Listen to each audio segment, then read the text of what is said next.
Visa holders and OPT holders का optical practical training holders वालों के रिगार्डिंग कि क्यों यूएस एडमिनिस्ट्रेशन ट्रम्प एडमिनिस्ट्रेशन जो है मोस्ट ऑफ द वीज़ाज में जो है वो रिजेक्शन हो रही हैं, डिनायल आ रहे हैं, और कितने ही इंटरनेशनल स्टूडेंट्स जो हैं वो अपनी कंट्री से यूएस में आते थे स्टडी के लिए ताकि वो स्टडी कर पाएं एंड बाद में यहाँ पर सेटल डाउन हो सके। लॉटरी सिस्टम से शिफ्ट किया जाएगा वेज बेस्ड सिस्टम पे। अब ये वेज बेस्ड सिस्टम क्या है, क्यों हाईली स्किल्ड वर्कर्स को जो है वो यूएस में लाया जाएगा, क्यों नहीं जो फ्रेशर हैं या अदर हैं उनको क्यों नहीं यहाँ पे लेके। Hello friends, welcome back to my YouTube channel. I hope आप सब बढ़िया होंगे and we are also good here. So आज मैं डिस्कस करूंगी H1B visa holders and OPT holders का ऑप्टिकल प्रैक्टिकल ट्रेनिंग होल्डर्स वालों के रिगार्डिंग कि क्यों यूएस एडमिनिस्ट्रेशन ट्रम्प एडमिनिस्ट्रेशन जो है वो हर दिन कुछ ना कुछ इमिग्रेशन पॉलिसीज में जो है वो चेंजेस लाने का सोच रहे हैं एंड कौन कौन से चेंजेस जो हैं वो किए जाएंगे एंड क्यों किए जाएंगे, क्या रीज़न है उसके पीछे कि H1B वीज़ा होल्डर्स के जितने भी न्यू वीज़ा हैं सभी में जो है मोस्ट ऑफ द वीज़ाज में जो है वो रिजेक्शन हो रही हैं, डिनायल आ रहे हैं, आरएफईज आ रही हैं, ओपीटी इंटरनेशनल स्टूडेंट्स के भी वीज़ा जो हैं वो रिजेक्ट किए जा रहे हैं। तो इसके पीछे क्या क्या रीजंस हैं, तो वो सारे रीजन जो हैं वन बाय वन जो है वो डिस्कस करूंगी। वीडियो के एंड तक बने रहिएगा एंड वीडियो अच्छी लगे तो प्लीज चैनल को सब्सक्राइब जरूर करें एंड वीडियो को लाइक शेयर जरूर करें। तो फ्रेंड्स, फर्स्ट ऑफ ऑल मैं बताना चाहूंगी H1B visa holders and OPT visa holders कौन से होते हैं। H1B वीजा होल्डर्स जो है वो हाईली स्किल्ड टेक वर्कर्स का इमिग्रेंट्स का वीजा होता है जो कि यूएस में अलाउ करता है काम करने के लिए। एंड ओपीटी होल्डर जो हैं वो ऑप्टिकल प्रैक्टिकल ट्रेनिंग जो है इसे वीज़ा नहीं कह सकते, लेकिन ये एक काइंड ऑफ की जो भी international students F1 F2 visa पे जो हैं वो यूएस में आते हैं तो उनको अलाउ करता है कि आप अपने कोर्सेज के दौरान जो हैं वो यूएस में वर्क कर सकते हैं रिलेटेड टू योर फील्ड। जिस फील्ड में आप कोर्स कर रहे हैं उसी फील्ड में जो है आप वर्क कर सकते हैं, और जो वर्क करने का जो ड्यूरेशन है वो भी एक फिक्स होता है। लाइक जैसे किसी का 4 साल का कोर्स है तो 4 साल का कोर्स में जो है आप काम कर सकते हैं, और उसके अलावा भी जो है 1 ईयर यहाँ पर प्रोवाइड किया जाता था कि आप 1 साल तक जो है वो एक्स्ट्रा काम कर सकते हैं। तो अब इसमें भी बहुत ज़्यादा चेंजेस जो है वो लेके आ रहे हैं एंड क्या क्या ऐसे रीजंस हैं कि क्यों ये हाथ धो के जो है वो टेक्निकल वर्कर्स के पीछे पड़े हुए हैं एंड ओपीटी होल्डर्स। तो उसमें एक ही रीजन है, अमेरिका फर्स्ट। तो ऑब्वियसली हर साल 85,000 टेक वर्कर्स को जो है वो यूएस में बुलाया जाता था काम करने के लिए, और कितने ही इंटरनेशनल स्टूडेंट्स जो हैं वो अपनी कंट्री से यूएस में आते थे स्टडी के लिए ताकि वो स्टडी कर पाएं एंड बाद में यहाँ पर सेटल डाउन हो सके। तो ये सब एक बैकडोर था ओपीटी स्टूडेंट्स के लिए कि पढ़ाई के लिए आते थे एंड उसके बाद जो है अपना वीज़ा चेंज करवाते थे और यहीं पर सेटल डाउन ग्रीन कार्ड के लिए अप्लाई करते थे कि ताकि वो यहाँ पर सेटल डाउन हो सके। तो अब जो ट्रम्प की गवर्नमेंट है उसने डिसीजन लिया है कि पहले जो H1B वीजा होल्डर्स थे, जो टेक्निकल टेक वर्कर्स थे, हाईली स्किल्ड वर्कर्स थे, वो लॉटरी सिस्टम से जो हैं वो यहाँ पर आते थे। अब ये लॉटरी सिस्टम क्या होता है, तो पहले क्या होता था कि जो भी इंडियन कंपनीज हैं, आईटी कंपनीज हैं, चाहे वो कॉग्निजेंट है, टीसीएस है, माइक्रोसॉफ्ट है, सेंट्रल है, कोई भी कंपनी इंडिया में थी, तो वो क्या करती थी कि जो भी उनके कंपनी के एम्प्लॉयज होते थे जिनका कि टेक्निकल फील्ड में वर्क रहता था, उन सभी का जो है वो एप्लीकेशन फाइल कर देती थी यूएस के लिए।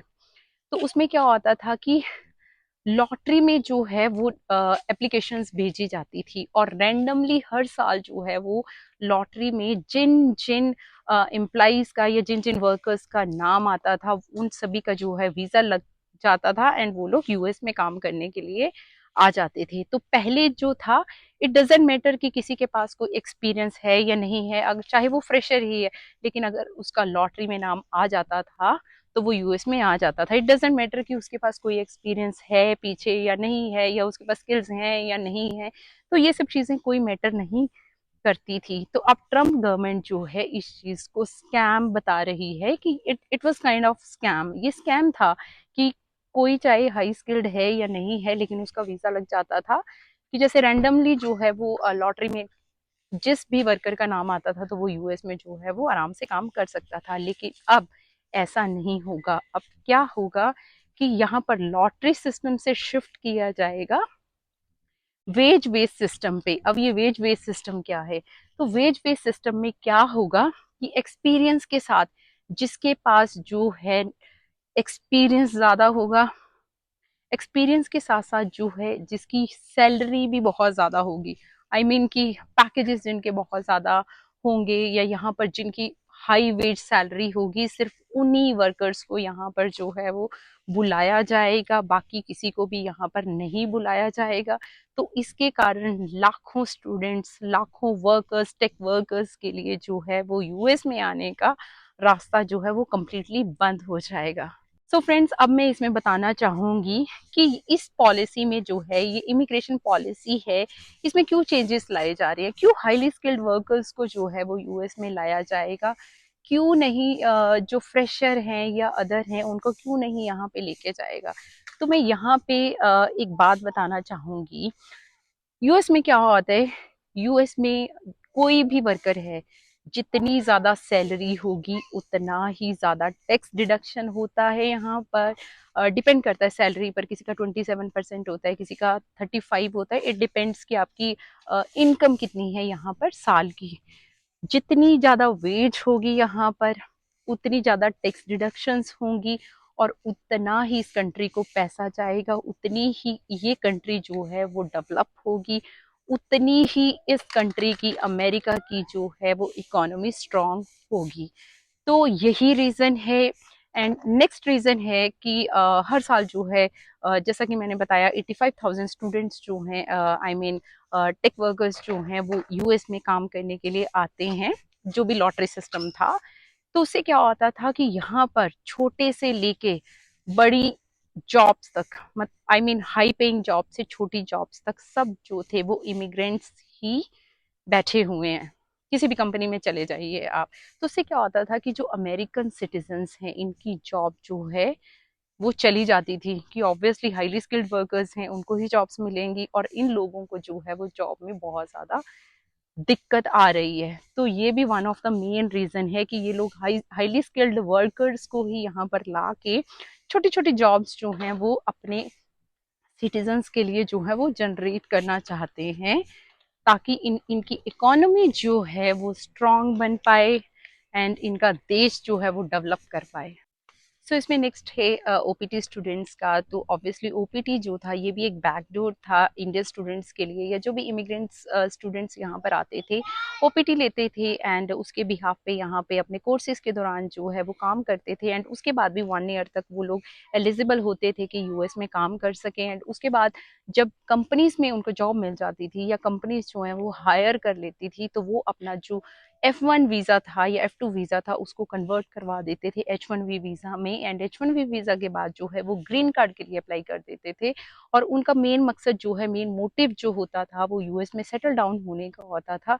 एंड ऑब्वियसली अगर ज़्यादा से ज़्यादा इंटरनेशनल स्टूडेंट्स आएंगे, इमिग्रेंट्स यहाँ पर आएंगे, एलियंस यहाँ पर आएंगे, तो जो यहाँ के सिटीजन्स की जॉब्स हैं वो ऑब्वियसली छीनी जाएंगी एंड एक kind of I mean economy पर भी फर्क पड़ेगा, लोगों में भी रेसिज्म की जो भावना है वो बढ़ती जाएगी। एंड तो ये भी एक रीज़न है कि ऑब्वियसली वो छोटी छोटी जॉब्स जो हैं अपने कोर्सेज के ड्यूरेशन में जो हैं काम करते हैं इंडियन स्टूडेंट्स। तो उसमें क्या होता था कि यहाँ के लोगों की जॉब्स जो हैं वो चली जाती थी। तो ये भी one of the main reason है ट्रम्प गवर्नमेंट का, ट्रम्प एडमिनिस्ट्रेशन का, कि ओपीटी को ख़त्म किया जाए। ओपीटी का जो ड्यूरेशन था कि जितना आपका कोर्स रहेगा, चाहे वो 2 ईयर्स का है, 3 का है, 4 ईयर्स का है, उतना ही आपको जो है ओपीटी दिया जाएगा। और हो सकता है कि ओपीटी जो है ना भी दिया जाए, ओपीटी को ख़त्म कर दिया जाए ताकि इंटरनेशनल स्टूडेंट्स जो है सिर्फ अपना स्टडी करने आए and then they can go back to their country, कि यहाँ पर वो काम करने के लिए एलिजिबल ना हो। बट अभी ऐसा कोई भी जो रूल या कोई पॉलिसी में चेंजेस या इमिग्रेशन चेंजेस जो है कोई भी ऐसा नोटिस नहीं आया है। लेकिन बट ये सब चीज़ें जो हैं वो सुनने में आई हैं कि ये चेंजेस जो हैं वो किए जाएंगे और ओपीटी स्टूडेंट्स का क्या होता था कि ओपीटी स्टूडेंट्स जो है अपना कोर्स कंप्लीट होने के बाद 1 ईयर तक जो है यहाँ पर रह सकते थे, जॉब कर सकते थे, और उस ड्यूरेशन में वो लोग जो हैं वो अपना कंपनीज में जो है वो अपनी जॉब जो है वो फाइंड आउट कर लेते थे। लेकिन अब क्या होगा, कोर्स खत्म कोर्स खत्म होने के बाद सिर्फ 1 मंथ का टाइम दिया जाएगा। 1 मंथ में they have to find the job, और जो भी जैसे भी पॉलिसी में चेंजेस आएंगे। तो ये है ओपीटी वालों की स्टोरी। और ये भी अभी सुनने में आ रहा है कि रिसेंटली जो है 4700 इंटरनेशनल स्टूडेंट्स के जो हैं वो वीज़ा कैंसिल हुए हैं, और जो भी फर्दर एक्सटेंशन है किसी की या रिन्यूएबल है या कुछ भी है, जो भी यूएस वीज़ा के लिए अप्लाई कर रहा है, तो उन सब चीज़ों में जो है बहुत ज़्यादा जो है वो डिफ़िकल्ट हो रहा है। बहुत ज़्यादा इमिग्रेशन जो है वो बहुत ज़्यादा स्ट्रिक्ट हो चुकी है कि जितना हो सके H1B वीज़ा होल्डर्स या ओपीटी को जो है वो वीज़ा ना दिया जाए। तो डे बाई डे जो है थिंग्स आर गेटिंग वर्स्ट हो रही हैं। यही रीज़न है कि अमेरिका को जो है वो स्ट्रॉन्ग बनाया जाए और उन्हीं लोगों को यहाँ पर लाया जाए जो कि ज़्यादा से ज़्यादा जो है यहाँ के डेवलपमेंट और इकोनॉमी में कंट्रीब्यूट कर पाएँ। सो आज का वीडियो आपको कैसा लगा प्लीज़ कमेंट सेक्शन में ज़रूर बताएं, एंड चैनल को सब्सक्राइब करना बिल्कुल ना भूलें, एंड वीडियो को जितना हो सके लाइक शेयर सब्सक्राइब करें। और फर्दर जो भी चेंजेस आएंगे, जो भी अपडेट्स आएंगे, I will keep you updating everything, and channel को सब्सक्राइब करना बिल्कुल ना भूलें। Thank you.